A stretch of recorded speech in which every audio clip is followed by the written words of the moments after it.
প্রথম ধাপে আজ ফরিদপুরের 3টি উপজেলায় নির্বাচন অনুষ্ঠিত হচ্ছে। 3টি উপজেলা হলো ফরিদপুর সদর, চরবদ্রশন এবং মধুখালী।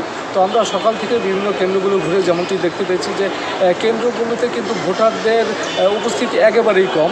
তো আমরা 2-1টি কেন্দ্র ছাড়া কিন্তু ভোটারদের তেমন একটা উপস্থিতি আমরা লক্ষ্য করিনি।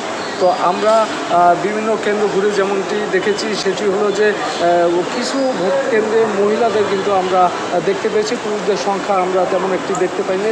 তো আমরা কথা বলেছি নির্বাচন কর্মকর্তার সাথে, তিনি আমাদের বলেছেন যে সকালে ফরিদপুরে বিভিন্ন স্থানে কিন্তু প্রচুর বৃষ্টি হয়েছে, বৃষ্টির কারণে কিন্তু ভোটাররা ভোট কেন্দ্রে আসেনি। তবে তিনি বলেছেন যে বেলা বাড়ার সাথে সাথে কিন্তু ভোটারের উপস্থিতি বেড়েছে।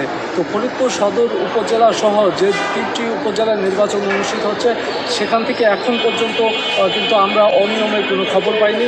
তো ভোট কেন্দ্রগুলোতে কিন্তু শান্তিপূর্ণ পরিবেশে ভোট গ্রহণ চলছে। তো এবারের এই নির্বাচনে 3টি উপজেলায় চেয়ারম্যান পদে 18 জন এবং ভাইস চেয়ারম্যান পদে 16 জন এবং মহিলা ভাইস চেয়ারম্যান পদে 8 জন প্রতিদ্বন্দ্বিতা করছেন। তো এই ছিল ফরিদপুর থেকে সর্বশেষ খবর।